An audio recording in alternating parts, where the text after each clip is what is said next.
Que Deus abençoe vocês. Que bom que o som está funcionando bem. Vamos para a leitura do nosso Evangelho, capítulo 13, item 9. Nós vamos ler o primeiro parágrafo. Que a vossa mão esquerda não saiba o que dá a vossa mão direita. O item 9 diz assim: a caridade material e a caridade moral. Amemo-nos uns aos outros e façamos aos outros o que queremos que os outros nos façam. Nessas palavras se acham contidas toda a religião e toda a moral. Se elas fossem seguidas aqui na terra, todos vós seríeis perfeitos, sem ódios e sem desentendimentos. E eu ainda diria mais, sem pobreza, porque do supérfluo da mesa de cada rico, muitos pobres se alimentariam. E não veríeis mais nos sombrios quarteirões em que habitei durante a minha última encarnação, pobres mulheres arrastando atrás de si crianças miseráveis, carentes de tudo. Agora nós vamos convidar vocês para elevarmos os nossos pensamentos a Deus, nosso Pai, procurar essas vibrações amorosas que esses benfeitores amigos estão ora nos envolvendo e dizer assim: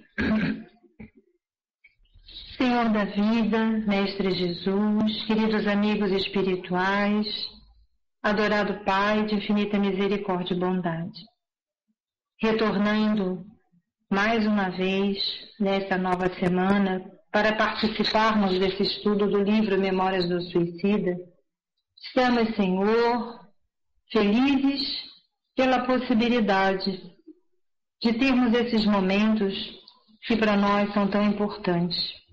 Nos ajudam a pensar, a refletir, a amadurecer conceitos e a lembrarmos também da Tua misericórdia para com todos nós.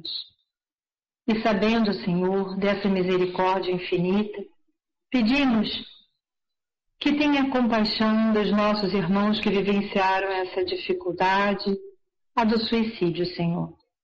Que neste momento, através da Tua bondade, do Teu amor, da Tua infinita misericórdia, esses companheiros tenham a possibilidade, de igual forma a nós, pararem um instante para estudar, para pensar e para observar que Tu não desampara Teus filhos, que dá a cada um de nós uma nova oportunidade.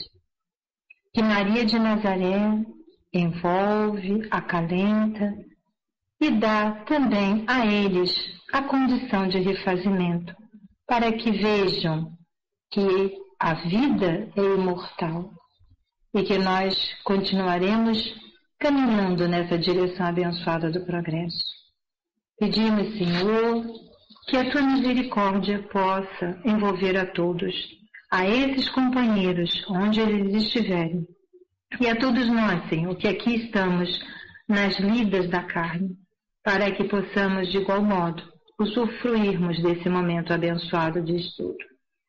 Recebam esses benfeitores amigos o nosso agradecimento sincero, a nossa bondosa irmã Dona Ivone Pereira, o Senhor Cair Bachutel e os demais trabalhadores, Senhor, que generosamente aqui vêm nos dar essa possibilidade de estudo que estamos tendo.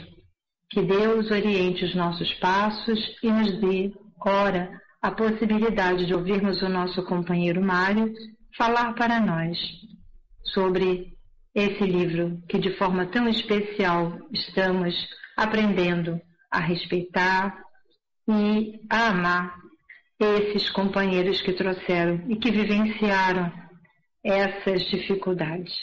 Que a bondade de Deus nos alcance e que Deus esteja com todos nós hoje e sempre. E pedimos neste momento a permissão, Senhor, para darmos por iniciado o momento do nosso estudo na noite de hoje.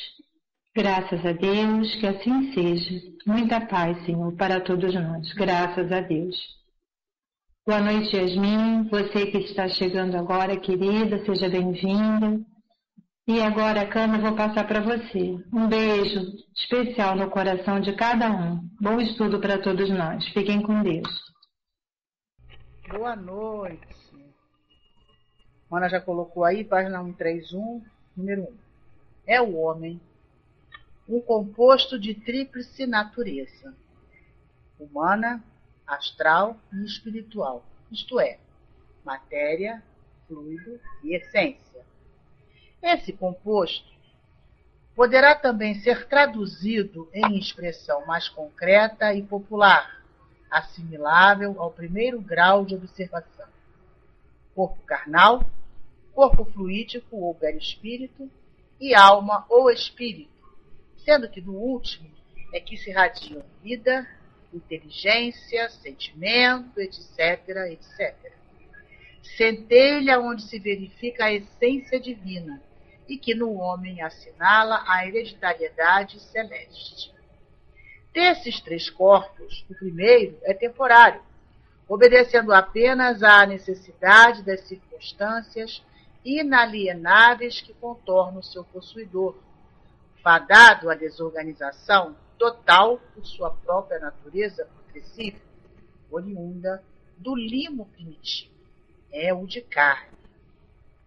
O segundo é imortal e tende a progredir, desenvolver-se, aperfeiçoar-se através dos trabalhos incessantes nas lutas dos milênios, é o fluídico. Ao passo que o espírito, eterno como a origem da qual provém, luz imperecível que tende a rebrilhar sempre, mais aformoseada até retratar um grau relativo, o fulgor supremo que lhe forneceu a vida para a glória do seu mesmo Criador.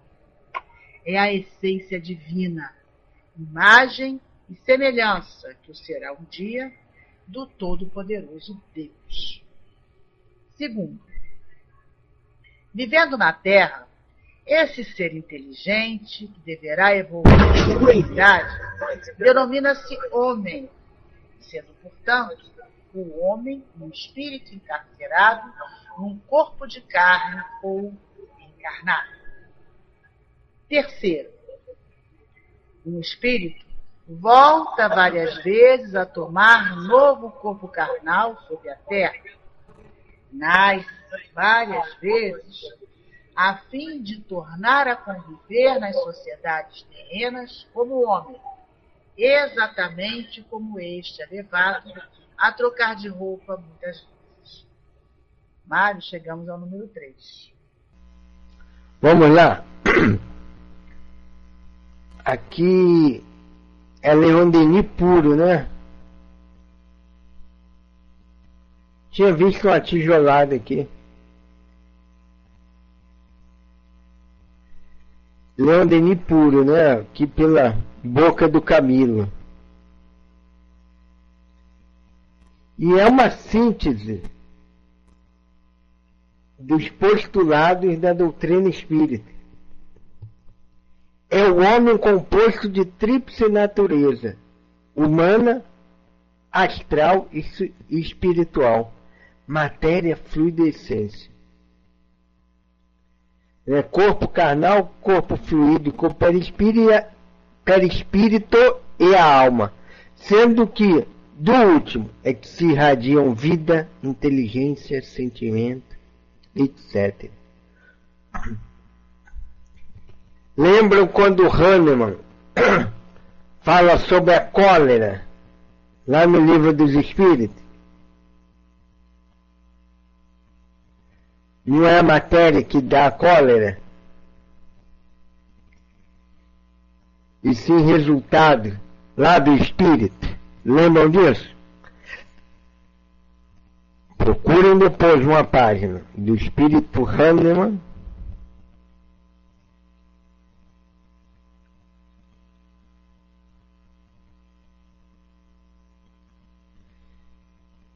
Então, quem na verdade pensa, quem sente, quem vibra, quem ama, quem odeia, é o espírito.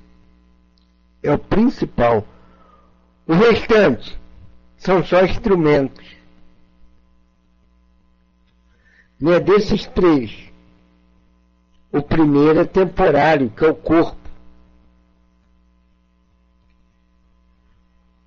O segundo é imortal e tende a progredir, desenvolver-se, aperfeiçoar-se. É o fluídico, é o corpo espiritual, perispiritual. E o terceiro é o próprio espírito, né? Eterno como a origem da qual provém. Essência divina, e que no homem assinala hereditariedade celeste.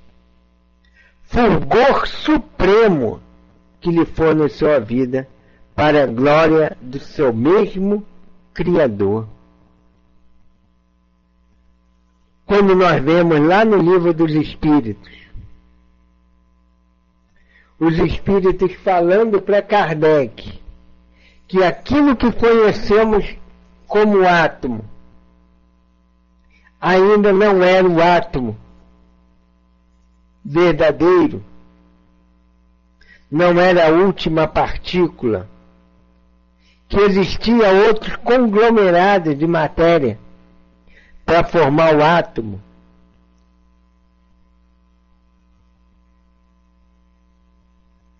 E que mesmo essas ainda não seria o átomo primitivo. Lembram disso?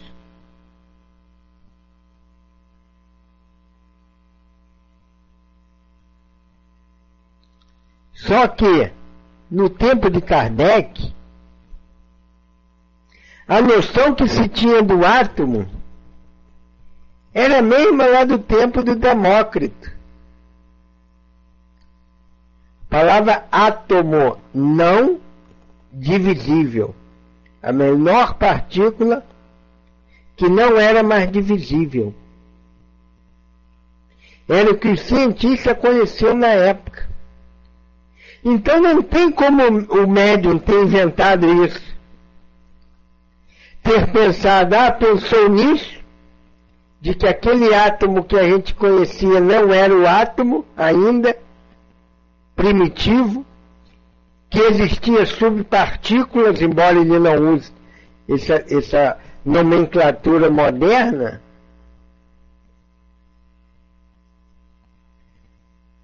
Mas nós vemos que não tinha como médium pensar nisso, se nem os cientistas pensavam. É revelação, é a prova do plano espiritual agindo acima das nossas concepções. É o plano espiritual conseguindo anular o conhecimento do médium, ou o conhecimento limitado que o médium tem sobre aquele assunto, e conseguir ir além. Muito interessante isso, né? Bastante interessante. Nós vemos agora os cientistas buscando aquilo que eles convencionaram chamar a partícula de Deus. Não que tenha nada a ver com religiosidade, mas os bósons de Higgs seriam aquela partícula que num trilionésimo de segundo lá do Big Bang possibilitou que a matéria tivesse gravidade, a força da gravidade, a quarta força.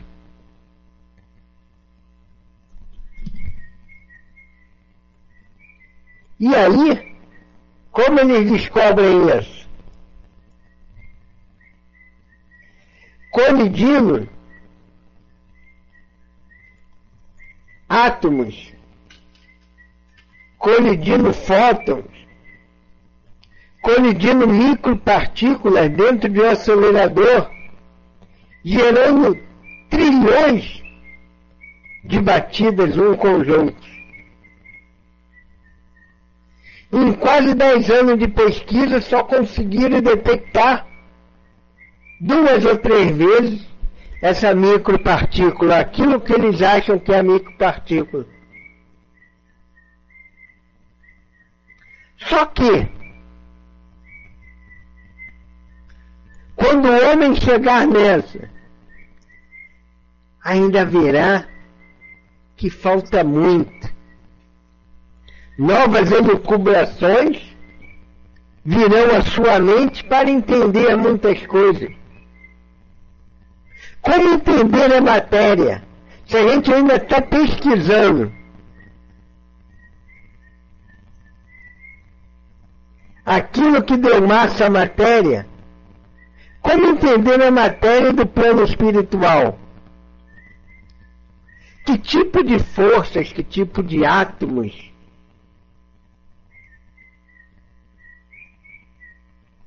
Alô, som? Som tá ok? Som tá ok?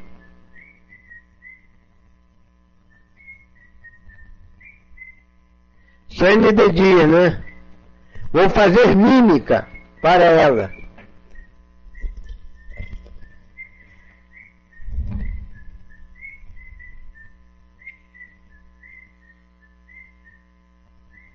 Ou vocês contam para ela.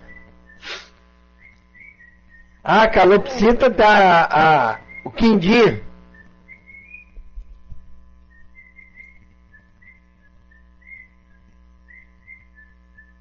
É que tá me ouvindo falar. Então, nós vemos que mesmo com todo o conhecimento das micropartículas,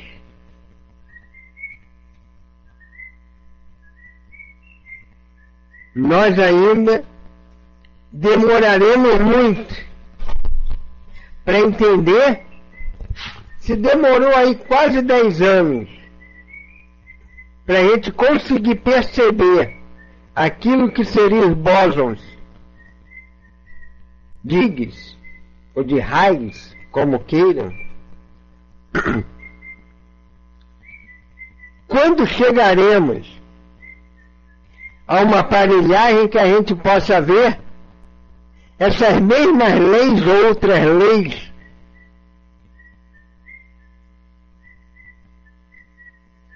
lá no espírito?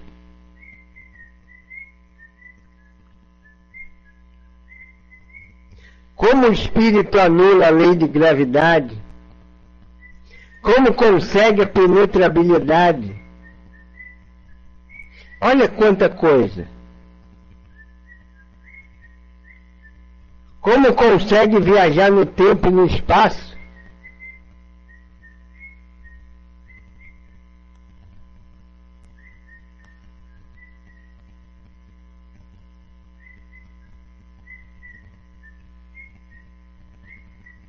Como o espírito consegue viajar à velocidade da luz ou do pensamento? Como? Sem se autodestruir.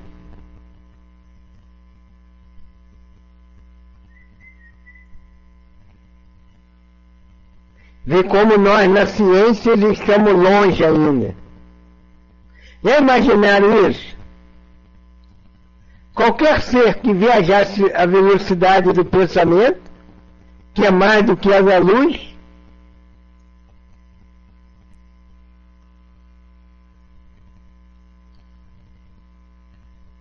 iria ser detonado pelas forças do nosso próprio planeta. E como o espírito consegue fazer isso?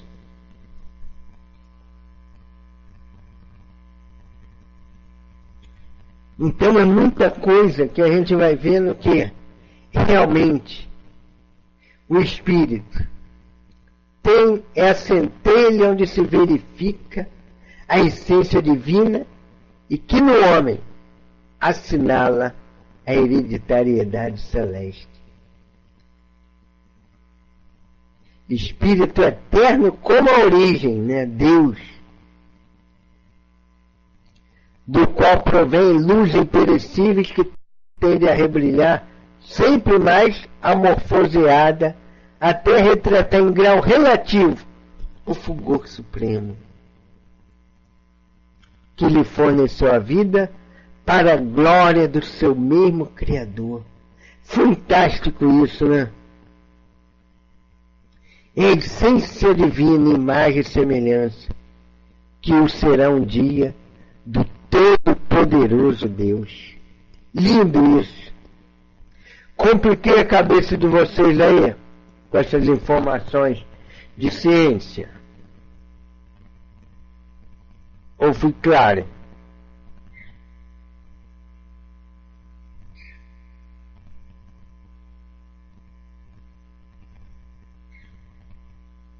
Foi só para a gente ver como a essência divina, né, está longe ainda da ciência comum, que já avançou bastante,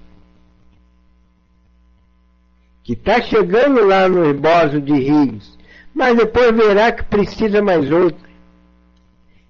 Isso porque está se tratando de matéria conhecida. E quando se falar de plano espiritual, e quando se falar do próprio espírito, é conhecimento aí para várias encarnações ainda. É conhecimento para nós ainda demorarmos bastante.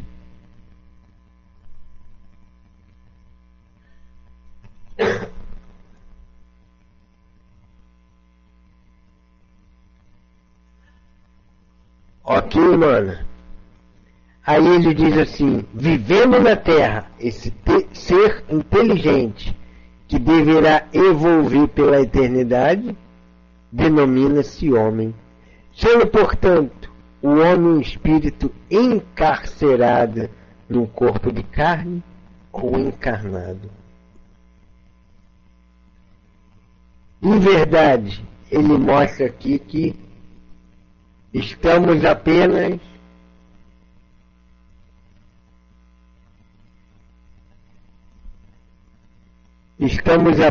de passagem por aqui. A vida real, a vida verdadeira é a vida espiritual. O mergulho da carne é só para amorfosear o espírito. É para que ele adquira valores. E aí é que está a importância da reencarnação. Não é um acaso, é um plano. É um plano divino. Não é um acaso, é uma didática. Não é um acaso, é uma justiça.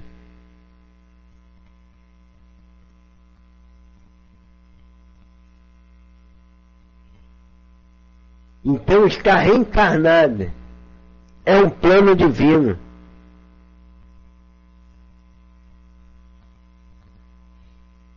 E nós pensamos que estamos nesta peça e somos o dono da peça,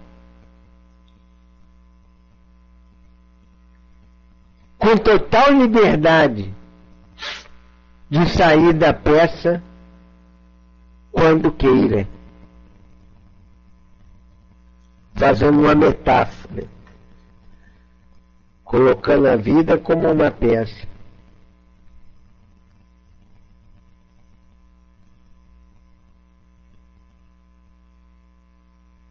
Pensamos que podemos sair nós mesmos de uma peça sem que para isso o contexto não fique alterado. Somos peças importantes nesse jogo que é a vida, e que saindo dele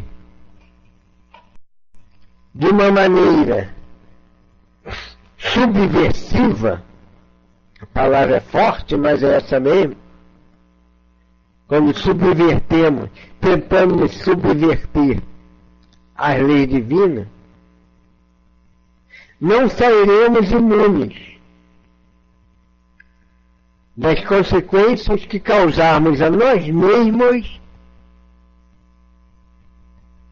e nos outros.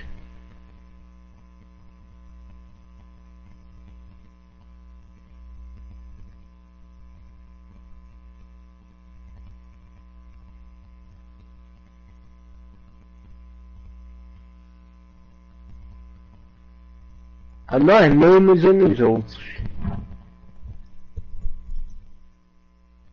E ele diz aqui, um espírito volta várias vezes a tomar novo corpo sobre carne. Nasce várias vezes a fim de tornar a conviver nas sociedades terrenas como homem, exatamente como este é levado a trocar de roupa, muitas vezes. Quantas vezes já pisamos o solo terreno? Quantas vezes o planeta Terra já nos viu rir, já nos viu chorar, já nos viu cair, já nos viu nos levantarmos, e já viu quanto a gente está progredindo.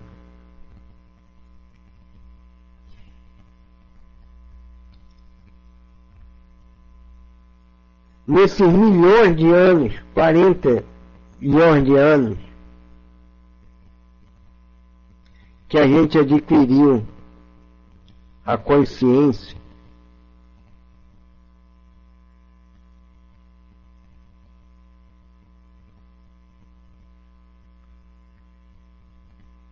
quantas vezes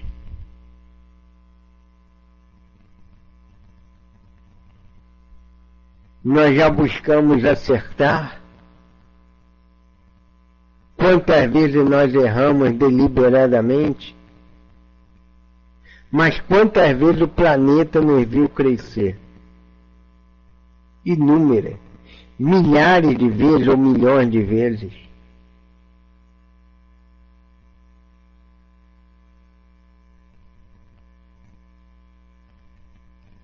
Nós vamos desacostumando muitas das vezes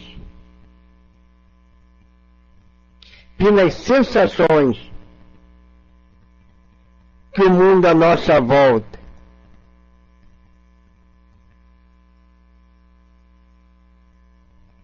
facilita, que acabamos tomando esse mundo transitório pelo mundo eterno.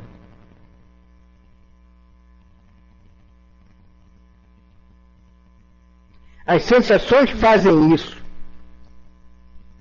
porque sensação precisa do contato. Sensação precisa do contato material. Por mais que tu lembre o gosto de um pedaço de cocada, lembra aquela cocadinha? Leite condensado? Por mais que a gente lembre o gosto, somente quando entra em contato com as nossas papilas gustativas é que teremos a sensação novamente. A gente pode lembrar, pode dar água na boca, como falou a sobrinha Mano aí, a Céia, mas somente experimentaremos novamente a sensação com o contato material. E é prazeroso, né? Então a gente acaba tomando o efeito pela causa.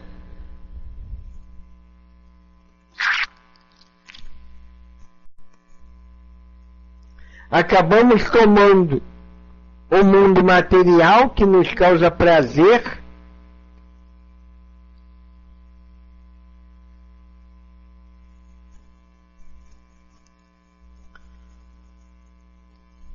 pelo mundo espiritual. É muito interessante isso, né? Vai vendo quando o homem, ninguém aqui vai virar asceta, vai andar só com a roupa do corpo e vai virar ermitão para ser feliz.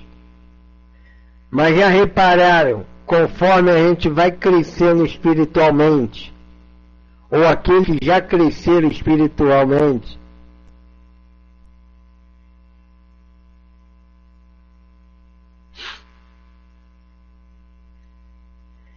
conforme a gente vai crescendo, as coisas materiais vão deixando de ter o mesmo valor.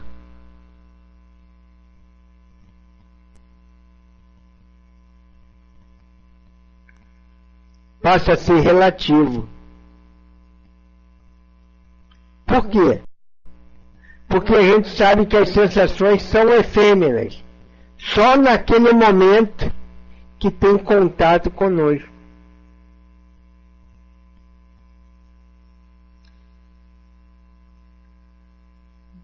Claro que isso não implica que a gente vai deixar de ter prazer.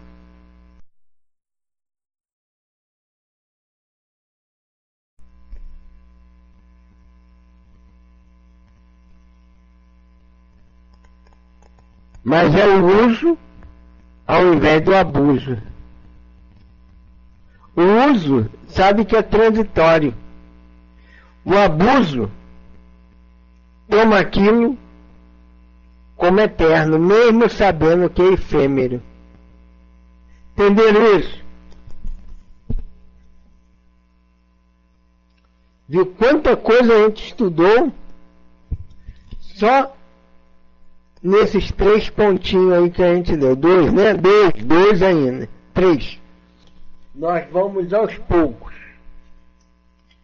crescendo, porque vamos renascendo várias vezes, tomando contato com a matéria e vendo o que é bom, o que é ruim, o que traz felicidade e o que nos traz infelicidade. Aí eu quero que a Akanda leia só mais um pontinho aí, o item 4. Ok, Akanda? Alguma pergunta, gente?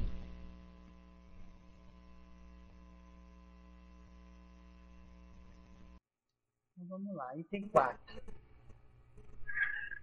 O suicida é um espírito criminoso, falido nos compromissos que tinha para com as leis sábias, justas e imutáveis estabelecidas pelo Criador, e que se vê obrigado a repetir a experiência na Terra, tomando um corpo novo, uma vez que destruiu aquele que a lei lhe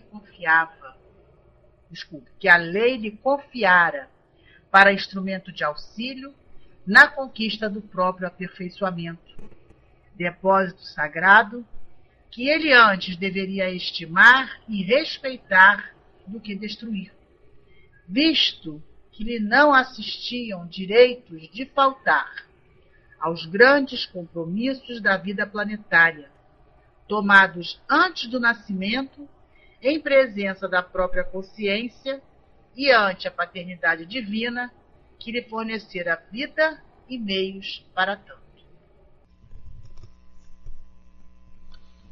Ele diz aqui, o suicida é um criminoso. A gente às vezes acha muito pesado, né? Esse termo, né? Suicida é um criminoso.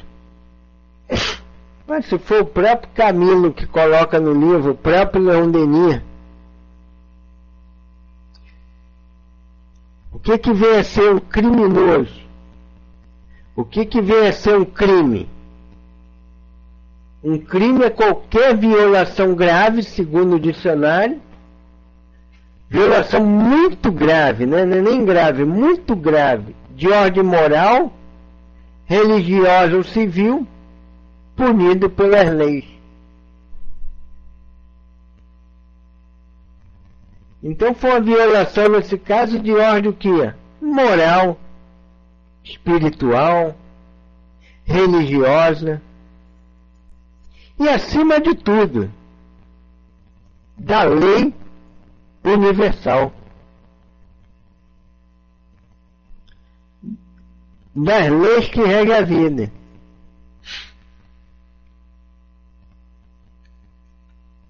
Ele é falido nos compromissos que tinha para com as leis sábias, justas e imutáveis, estabelecidas pelo Criador. Então são leis que ele transgrediu. Por isso, é uma infração, né? Grave.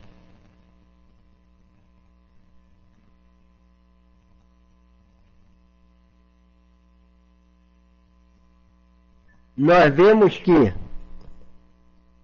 ele se vê obrigado a repetir a experiência na Terra, tomando corpo novo, uma vez que destruiu aquele que a lei lhe confiou para instrumento de auxílio na conquista do próprio aperfeiçoamento. Então ele não vem para a Terra novamente por castigo. Ele vai passar pelas agruras do suicídio que ele plantou.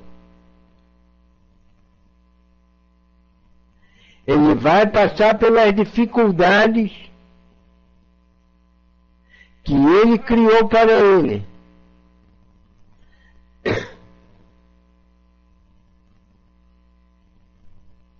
Mas ele vai, acima de tudo, estar na conquista do próprio aperfeiçoamento. Isso é fantástico, né? Conquista do próprio aperfeiçoamento.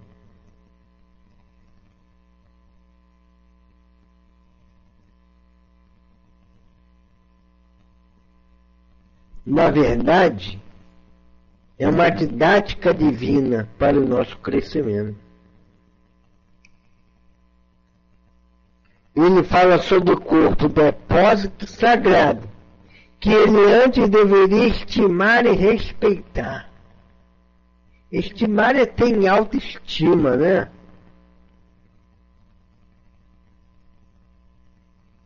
Amar, querer o melhor para ele, e respeitar do que destruir, visto que lhe não assistiam direito de faltar aos grandes compromissos da vida planetária. Nunca tinha visto essa frase a não ser nesse livro. Visto que não lhes assistiam direito de faltar aos grandes compromissos da vida planetária. Vida é o dom de Deus. Tomados antes do nascimento em presença da própria consciência. Você tomou a resolução de reencarnar. E ante a paternidade divina que lhe fornecera vida e meios para tanto. Te deu meios para você reencarnar. Possibilitou toda uma sorte de fatores e circunstâncias para que pudéssemos nascer. Por isso, quando atentamos contra a nossa vida, nós acabamos por realmente cometer um crime. Mas que o Todo-Poderoso sempre possibilita que nós reparemos o nosso erro. Isso aqui é legal, né? Fica aqui a nossa meditação de hoje. Desculpa de eu ter comentado tão poucos textos. Ok, então a Jana está falando com um amigo lá do almoço que faz o evangelho lá da praia. 82 anos, gente. Suicidou-se. Senhor José, lá no bairro de Manaíra, em João Pessoa. No finalzinho da prova, né? Nosso companheiro. Então que ele entre nas nossas preces também hoje. Ok? Estou passando a palavra. Ah, não, sou eu mesmo que vou fazer a prece. Segundo a escolha aí da nossa diretora. Ok? Já tinha esquecido isso. Então vamos lá fazer nossa prece.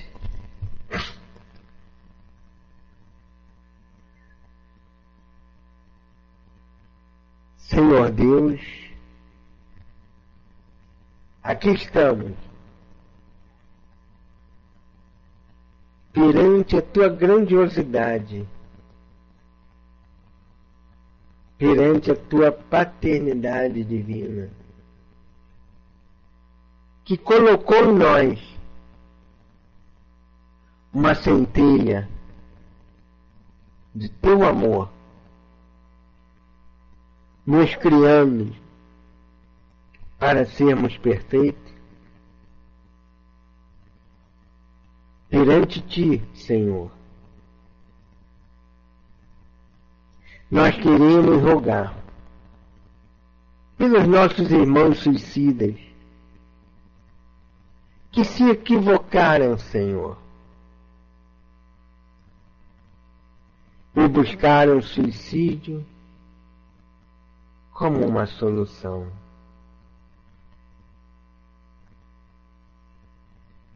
Quantos estão hoje arrependidos, Senhor, no plano espiritual? Quantos fariam tudo para voltar atrás? Embora não possamos voltar mais atrás, possamos e podemos, pelo teu amor, ir para frente, buscar nova vida, novo corpo, novas oportunidades. Enchei, Senhor, de coragem esses nossos irmãos suicidas, que eles possam ter a certeza que, voltando, continuarão sob a tua bênção, sob a tua guarda, que tão bem afirmou o profeta do Antigo Testamento, que tu não quer a morte do pecador, e sim que ele se restabeleça, que cresça, que se cure. Enchei, portanto, Senhor, de esperança esses corações, que lhes lembrem do teu Filho amado Jesus, que lhes lembrem de Maria de Nazaré, aquela que foi mãe de nosso Senhor Jesus Cristo, e que vem, desde há muitos séculos, socorrendo os nossos irmãos suicidas. Que tu abençoe a cada um deles, abençoe a cada um de nós, Senhor, para que possamos também estarmos firmes na fé. Fica conosco, Jesus, nos abençoando, hoje e sempre. Graças a Deus. Esteja abençoando a todos vocês agora e sempre. Mais uma noite de estudos de amparo espiritual e de vinda daqueles espíritos amigos até a esta casa, buscando trazer para os que sofrem, para os que estão sobrecarregados, e também para aqueles que amam, o sinal da presença deles, estimulando aos que estão na terra neste local de ainda de sofrimento. É interessante fazer uma comparação com o estudo da noite e o fato de os bons espíritos virem até a cada um dos presentes. Outros se colocam na condição de descrentes. Outros, sentindo piedade de si próprios, dizem que de modo algum um espírito amigo virá até eles. Outros procurarão na busca incessante dessas presenças espirituais a sinal de alguém que está generosamente ajudando-os. Parece que esses querem acreditar, mas precisam tocar nos espíritos. Outros ainda são como que indiferentes. Mas, seja qual for a posição mental das pessoas presentes, quero que vocês saibam que seus amigos espirituais estão aqui, sem exceção de ninguém, ajudando-os, quer no processo de cura das doenças físicas, quer no processo de amparo espiritual diante das dores que passam, quer no processo de amparo a todos pela dor coletiva por que passa a Terra. Esses bons amigos que nunca deixam de atender às solicitações, eles continuam sem esmorecer, dizendo semanalmente a cada um de vocês: creiam, Deus existe. O Espírito é imortal. E a bondade de Deus sempre se faz presente.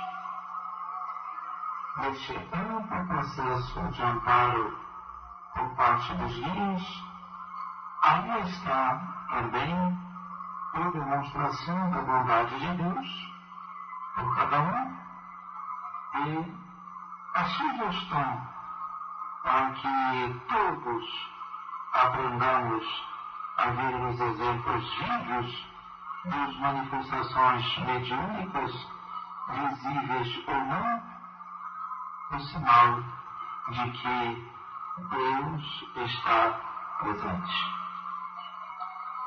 Que vocês, nesta noite, que estão aqui tomando os passos, possam sair daqui fortalecidos, os que vieram trabalhar igualmente fortalecidos no processo de aprendizado contínuo de que a Casa Espírita oferece a cada um o núcleo de luz e de valorização da própria fé.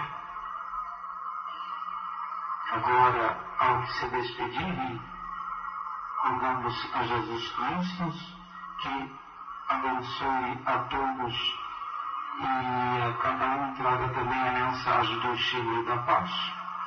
E que os que estão aqui recebendo passes pelos inúmeros sofrimentos morais que estão passando, que estes também tenham a certeza de que a cura virá à medida em que cada um se auto-iluminar. Que Jesus Cristo ajude a todos e que Deus também nos abençoe a todos, agora sempre. Muita paz, meus amigos. Um abraço do Herman para o coração para todos vocês. Graças a Deus.